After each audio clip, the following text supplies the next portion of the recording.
see Remy on my head here? You see he's, kind of dead. Um, Once again, ladies and gentlemen, the tank is back on. We have lost back to back after somehow winning a improbable win against the Blue Jackets in overtime. But the tank is back on, ladies and gentlemen. Welcome to another episode of Rat Trick Report. I'm your boy Justin. Wait a minute. Where is Jeremy at? This is the second time this has happened. Oh, not again. Ah! What the? Damn. Jeremy, is that you? Wait. Hey! No! Where are you, bro? I don't know. I was in my apartment. I was making dinner. Oh no. I'm back in lottery land. No way. You're back in lottery land? I'm back in lottery land. So you're telling me all it took for you to get back in lottery land was to not win 3 games in a row, but instead lose 2 games in a row. Just a little bit of losing brought my great co-host back, ladies and gentlemen. Clearly you see the cell service in lottery land is terrible, but they make up for it with the draft lottery. You get enough balls in the ping pong machine, and then boom, you get the glories of McKenna on your roster. So, not to see the cell service is back over there in lottery land. What do they have? T-Mobile? We run on one bar here. One bar, like the number 1 overall pick that we're going to get. Exactly. Number 1, as in 5 years we'll have the number 1 player in hockey, Gavin McKenna. Yeah, that's what we love to hear. We're going to hold on to that very, very far-fetched, but not impossible dream. By the way, do you like the beads? Hey, my heritage is part Irish, so I love it. Let's go. Happy St. Patrick's Day, belated St. Patrick's Day. We're recording the day after, to everyone who celebrates. Indeed. Happy belated St. Patty's Day to everybody. Hope it was well for you guys. I celebrated with corned beef, cabbage. Can't go wrong with that. They had a green dyed Sweetwater 420 pale ale, so that was delicious. Really good food, good drink, and it was a really cool parade I went to. I went to actually 2 parades this weekend, so that was awesome. Jeremy, how'd you celebrate the holiday weekend? Well, the weekend or the day? You can do both. I mean, it's always St. Patty's Day here. The weekend, I went home, got to see some family, went home, got to hang out, got to pick up. Hey, I was able to pick up all of my jerseys from before I moved. So now my entire closet is stacked with all of my jerseys now. Let's go. So that's nice. But I was able to go ahead and grab some few things, went home for a little bit, got to see my dogs, got to see family. Before I almost got kicked out of my apartment, but that's all figured out now. But we were able to go ahead and I was able to enjoy my St. Patty's Day. After class, I was able to enjoy it. Drank a little bit, watched the World Baseball Classic. Unfortunately, USA didn't win like I was hoping we would. We'll get them 2029. Yeah, for sure. But till then, GG's and good game to Venezuela. This is a monumental win for their country in their sports history. So, shout out the current and former Miami Marlins who got to get the gold medal in the win there. So, Javier Sanoja with the winning run. The lights just came on here in Lotteryland. Look at that. I wonder if they operate on the same time zone as us. I mean, here's my current problem. I had food that I was currently making. I really hope that now that I'm back in Lotteryland, I really hope whoever is now taking care of my apartment can shut it down for me. I don't want to burn the place down. But I was in the middle of cooking stuff when I got sent over here, so I'm a little bit worried. But honestly, I I'm at mean, peace now. I'm at peace yeah, here. yeah. I mean, don't worry about the dog. He's probably eating the food you were making. So I'm at peace in lottery land. we love to see it. I'm one with my own. I mean, it looked a little different from the jungles of Milan last time. It looks like you're in the bottom 10 prairies, is it? Yeah, a little bit. I'm seeing some things that look familiar over here, but I know where I am, and it's a place that I used to travel a long time ago 10 years ago with Dale Talon at helm. Ah, yes, the mayor of Lotteryland, Dale Talon. I haven't been here in a long time. It's been a minute, but you know what? We're here with hope now instead of with constant dread. Yes, uh, there is a little bit of hope. indeed, indeed. Well, since we're on the topic of hope, or for that matter, false hope, let's talk about how the last time we did a episode, they magically won 2 games in a row against the Red Wings, including a insane comeback uh, to win it 4-3 in regulation last Tuesday. Um,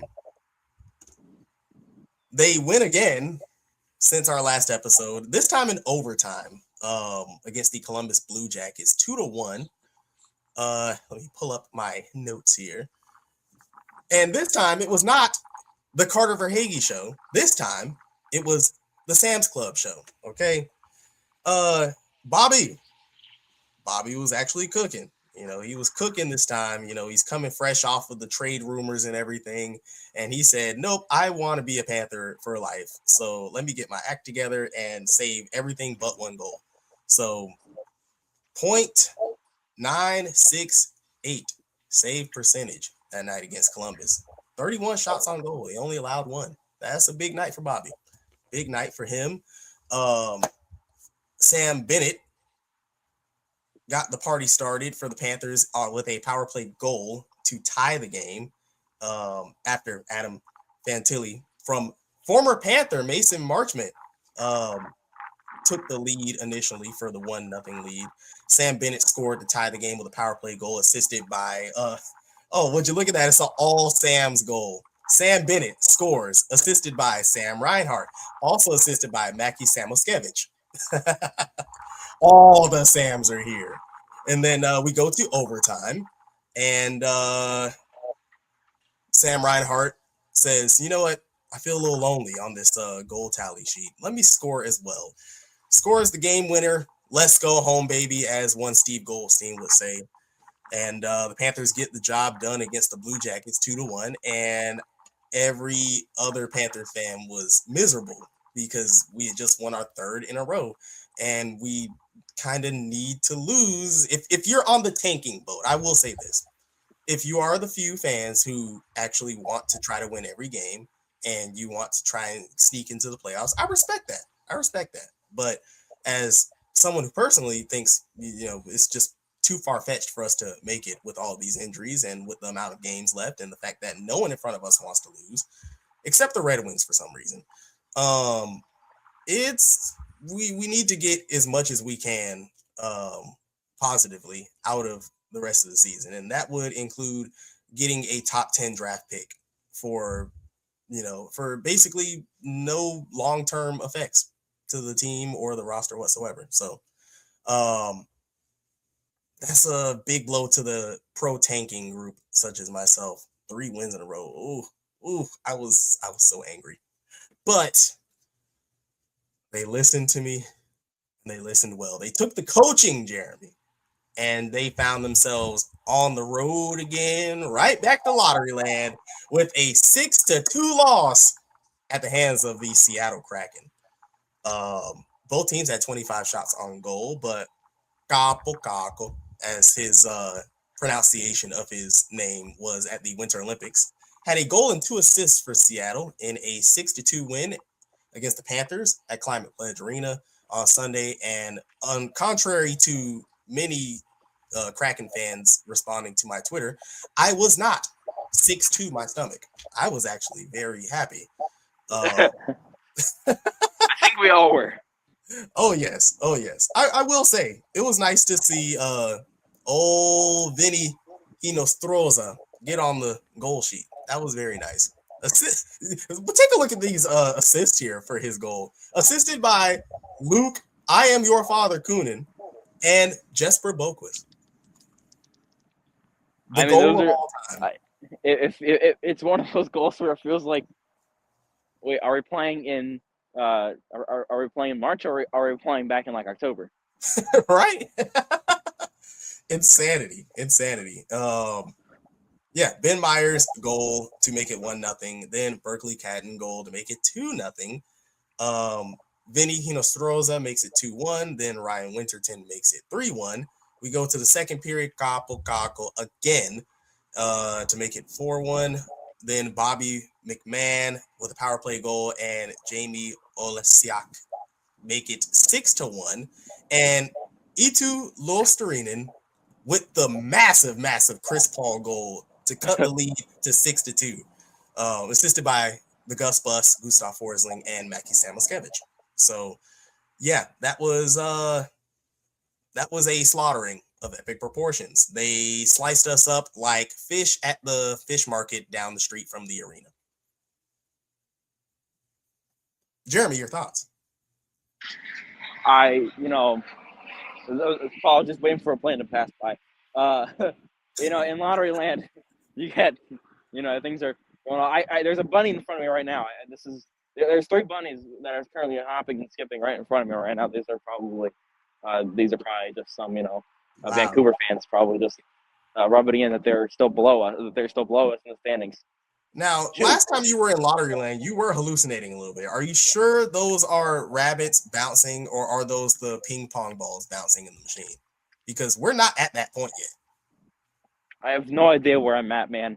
I just landed here. I just landed here 12 minutes ago.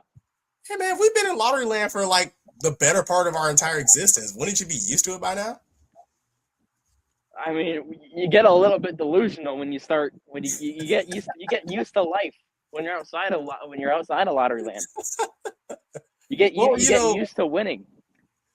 Well, speaking of delusion, you know what I always say. My delusion is stronger than your doubt. So, I can't argue with you there. But what we can do is be grateful for another Panthers loss after that, because only the Panthers can take a milestone night and turn it into a loss. Can you guess which milestone it was this time against the Vancouver Canucks? Ooh. Which milestone was it this time? It was one Sergei Bobrovsky's 800th NHL game. Game number 800. And the Panthers celebrated this by allowing Elias Pettersson to not only end his goal drought, but also net 2 goals to reach 200 NHL goals in his career. So a little history on both sides of the puck that night. By the way, that goal drought was 20 games long. 20. Sergei Bobrovsky celebrating his 800th game by allowing 800 minus 795 goals. Dude. Oh my God. Vancouver had 22 shots on goal and they scored 5 goals. Genuinely funny. Very, very funny. We can go over these goals if you like. Elias Pettersson right off the bat, power play goal to make it 1-0. Then Olympic hero and American champion, Olympic champion Matthew Tkachuk ties the game, assisted by the swag man Carter Verhaeghe, who missed the game against the Kraken for some reason. No, I'm sorry. Check that. He missed the game against the Blue Jackets that we won in overtime, but magically came back for the Kraken game and the Canucks game. So clearly, the key to losing was getting him back. But Matthew Tkachuk ties it 1-1, and then Elias Pettersson says, "No, I will get this lead back from my team," and scores again. funny enough, both of those power play goals were assisted by the exact same two guys, Rossi and Boston. So hilarious.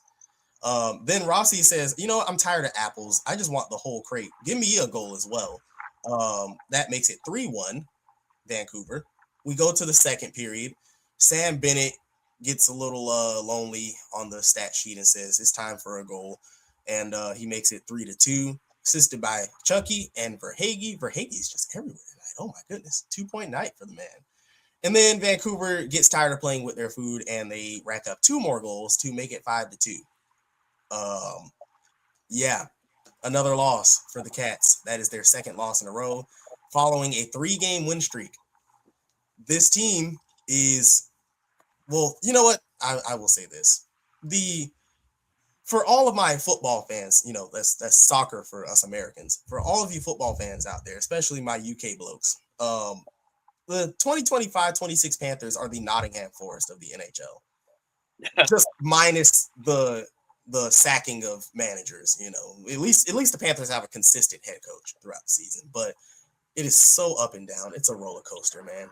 It's a roller coaster. You win some, or rather, you lose some, you almost win others. Occasionally, you go on a random 3-game win streak against teams you have no business winning against, and then you lose to a team that you have no business losing to in Vancouver because they are also in a tank battle with us. But hey, that may come in handy for us, letting Vancouver get this win. You think so, Jeremy? Yeah, I do. It's kind of nice, honestly. Apart from the fact that I'm in lottery land, it's nice to kind of. It feels good to kind of be back in the bottom 10 because winning is not what we need right now, unfortunately.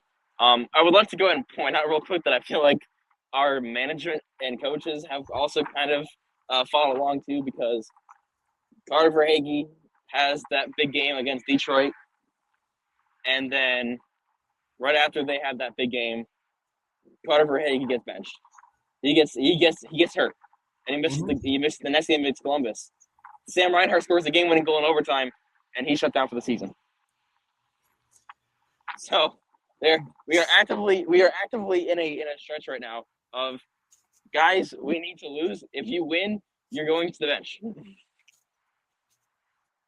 Did you know the Florida Panthers are the only team in the NHL this season that has 0 forwards to play the entire season so far? Honestly, that makes sense. That honestly makes sense. That's the kind of season that we have been having here in Sunrise. That's hilarious, but also very sad. But yeah, we wrapped up last week's podcast with 2 wins, and I want to say we covered 4 games. I could be wrong, but let's say 2-2, right? And then we wrap up this podcast with 1 win and 2 losses. So we're back on track as far as tanking. Now, as far as the games that we will cover in our next episode, we have the Oilers coming up tomorrow. We're taking our Alberta trip. So Stanley Cup Finals rematch against the Oil tomorrow at 9 p.m. Eastern. That should be a loss because they really don't like us and they're going to be very motivated to beat us, especially since Leon Draisaitl is not going to be playing, as far as I know. He's still hurt, right? Yeah, Draisaitl's out for the season. Wow, the whole regular season. Draisaitl is out for the remainder of the regular season, yes. Oh, well, they are absolutely going to be playing for their fallen teammate. So I fully expect Connor McDavid to score 70 goals on us, and he should. He should. It's also worth just kind of throwing it out there too. It's just kind of worth knowing, just throwing it out there too, because we didn't really talk about it either. But if you didn't see it already, Brad Marchand has essentially been ruled out for the rest of the season. He's basically been shut down. It was looking like he was going to be out for a little bit of time. However, he got placed on LTIR yesterday, And now that he's on LTIR, he will not be eligible to come back until the very end of March, which at that point is basically just a week away from the end of the season. So it does essentially mean he's out for the rest of the year. And Sam Reinhart is also going to probably miss significant time as well. So even when we're practically eliminated, the hockey gods will not stop making sure that we do not play even close to a fully strength team on the ice. We just won't field one. That's crazy.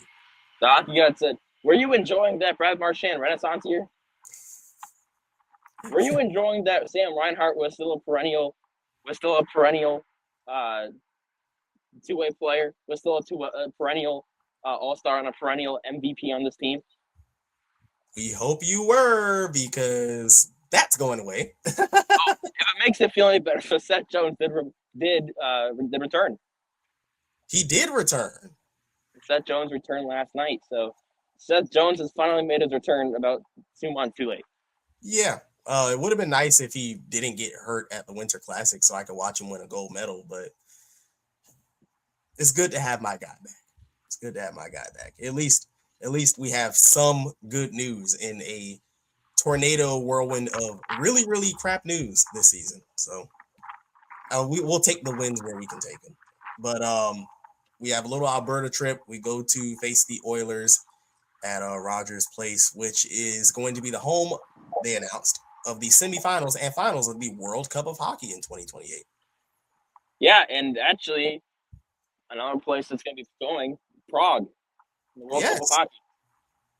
And they will also be playing stage games as well as the knockout rounds in Calgary in their new arena that they are building, which leads me directly to the game that we have right after the Oilers. We're going to take on the Calgary Flames, formerly the Atlanta Flames. I will point that out every time I mention the Flames because I live here. So, by the way, we are getting a third team, whether you like it or not, guys.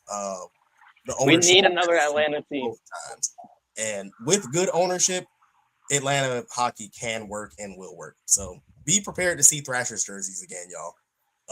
But yes, we take on the Flames on Friday, also at 9 p.m. I don't think they will play this game by the time we record our next episode, but after that, we come back home to take on the Kraken again. So maybe that'll be another loss. Because, I mean, I'm telling you, we have a pretty stacked amount of games coming up. Oilers, Flames, Kraken, Wild, Isles, Rangers. We never beat the Rangers. The Sins, the freaking Bruins, the Penguins again, the Canadiens, the Senators, the Maple Leafs, which will somehow find a way to win. The Rangers again, and the Red Wings on April 15th. So the season is almost over. It is almost over, and the Rat Trick Report will quickly become the playoff report working title because I'm sure we'll be covering the Stanley Cup playoffs as well. But outside of lottery land and, the happenings over in Sunrise, can we give a quick shout out and let me grab something real quick? So stay comfy over there in lottery land. Let me grab something real quick. I know where you're going with this. Let me grab something real quick.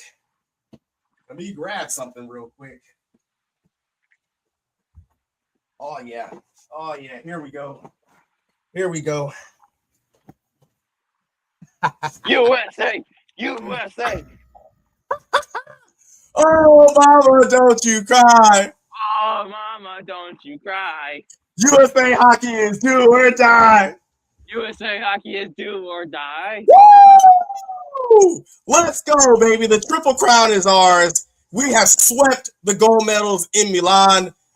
Women's gold medal in overtime against Canada. Men's gold medal in overtime against Canada. Paralympic sled hockey. No OT tonight, like Paul George said. An absolute shellacking of Canada in the gold medal game. That is the sled hockey program's 6th gold medal overall and their 5th gold medal in a row. That's a 5-peat, Jeremy. This program has not lost a sled hockey tournament in the Olympic Games since I was 8 years old, I want to say. Torino? I Dude, was 2 years old. dude, they have literally done nothing but win gold medals since you can remember. It's crazy. USA sled hockey is absolutely incredible. Our women's team's incredible. Our men's team's incredible. And our sled hockey team is the best in the world. It doesn't Yes, matter. USA on top when it comes to hockey. yes. I mean, outside of Olympic competition, they've won the world championship.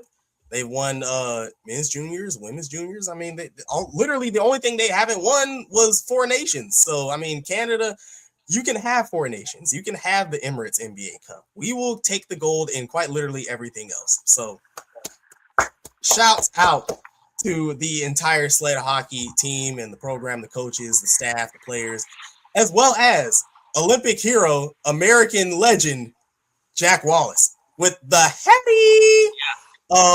Should have been a 4-goal game, but they took one of the goals away. But it's okay. He still got the Hattie in the Olympics in the gold medal game. Bro was an absolute animal. He was everywhere on the ice, and it was a pleasure to watch him and the entire team play. And this is our sport now. You know, it's our sport. Sorry, Canada, it's ours. I mean, you can try and take it back, but you gotta wait till the World Cup. So it's our You can sport. try and take it back, but we're not going to give it up very easily. Oh yeah, don't tread on us now. Let's go! Woo!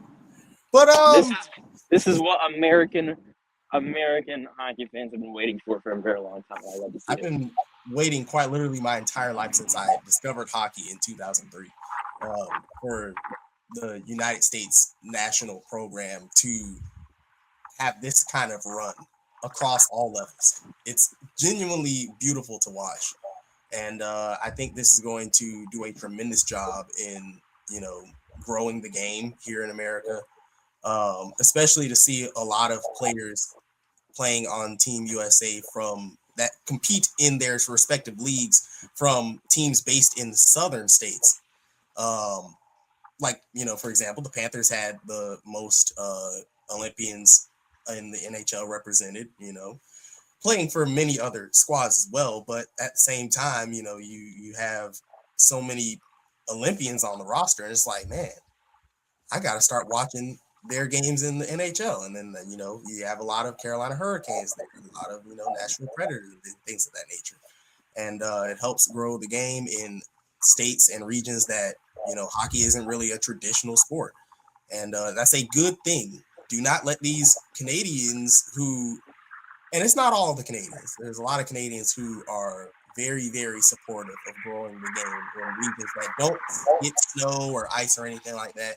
But there's always the few. It's not all Canadians, but it's the ones who are on Bird app, on Twitter, on IG, TikTok. Oh man, they don't even get snow. They don't deserve a team. Move them to Quebec. They all want the Nordiques until it's time to do Nordique stuff. But this is how you get viewership up. You have to start expanding these teams to regions and give these regions a chance to embrace the game. Don't gatekeep. Welcome them with open arms. Help teach them etiquette. I like going to Gwinnett Gladiator games because they are instructing the stewardess and the stewards, who run the aisles and everything, to hold people back at the top of the bowl while the puck is in play. So that way, no one is blocking your sight of the action. I love that. Simple hockey etiquette is being taught now. So this is fantastic. It's fantastic, and I hope it continues. Especially, I hope we get that team in Atlanta because my wallet screams every time I have to traverse states to watch my favorite club play. So I would like to travel no more than 2 hours, please. But speaking of traveling, Jeremy, how are you getting around in Lotteryland? Do they have like Lotteryland Uber over there, or are you just walking? I don't know what there is to do in Lotteryland. I haven't been here in a long time, and things have changed. Really? All I care about right now is a place to eat because I'm kind of hungry. There is a really good taco truck somewhere down on number 1 Overall Street. I hear there's I hear there's a few good like meatball sub places by like good Branson Lane. Mm-hmm. Mm-hmm. But yeah, you got to try that taco truck. I believe it's called Carnitas in the Crease. I believe Bobby Hull runs it. So um, it's really, really good. Really good. Got to try that. I might have to check that out. Yes, you do. It's tremendously good. He's been running it for a while. Really, really good stuff. The Berea, magnifique.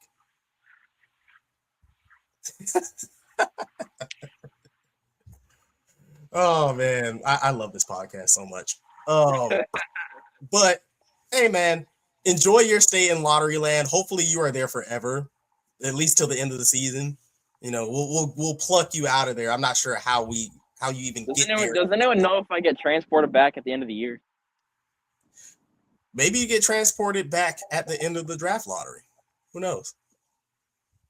I mean, unless the Panthers just go on like a 5-game winning streak and now you're back at your apartment. I kind of miss my apartment. I don't want to go on a winning streak though. At least I can keep up with my team. That's true. That's true. I hear the ESPN Plus over there never lags. ESPN Plus is made here. Mm-hmm. Indeed. But Jeremy, do you have anything else for us before we leave you to explore the newest realm of Lottery Land that you've discovered? My closing thoughts, I will go ahead and say, is once again, if you are upset over what is currently happening with the Florida Panthers, don't fret for too long. Panthers will be fine. We're going to come back stronger next year. This is a really good time. This is a really good time to get introduced to new players that are on the team. The young guys, hopefully, either will have futures with us. I'm loving that I'm seeing Mike Benning on that third line right now on defense. I'm loving that we still have some nice young guys getting their crack in the lineup. Hopefully we can get some more. I would love to hopefully see Jack Devine get another chance. But this is a good time for those guys to go ahead and get their toes dipped in the water and get some time on ice and see where they can go from there. Absolutely. And I'll actually close with I will piggyback off that. Not only is it a good time to, get used to and watch these young guys, these new guys that we have on the roster, but it is also a really good time to watch the Charlotte Checkers, our affiliate, because they did just have their win streak end yesterday. They lost 5-2 to the Hartford Wolfpack, but they were on a 5-game winning streak as of late. So it's a good time to watch what could potentially be the future of the Florida Panthers. See some stars break out there, and this is it's just honestly really fun to watch them play. It really is. I highly recommend it if you are bored and you have nothing to watch some Checkers highlights, watch a full game. Or if you just want to support, our affiliate in the AHL, absolutely, by all means, watch them. But that's going to do it for me. That's going to do it for Jeremy. That's going to do it for Lottery Land for now. For Jeremy, producer Joel, and everyone involved with Rat Trick Report and the Heat vs. the World podcast network, it's your boy Justin. Thank you so much for watching this episode. Like, comment, subscribe, share with all your friends, share with all your family, share for anyone that loves hockey or may potentially secretly like hockey. There's a lot of people, sneaking the phone, watching the ESPN Plus, like, man, I love this sport, but I can't tell them. No, it's okay. It's okay. We all love hockey here. This is a safe haven for you. But we really appreciate all of your support. Leave a comment, please. Let us know what you think. Give us your thoughts, your hot takes, your cold takes, your lukewarm takes, if you even have them. And until next time, go Cats. Where did Remy? Where did you go? Oh, there he is. He's still dead, by the way. He's still dead. Cats. Throw Rats. Please lose. Please lose. Please. Let's go.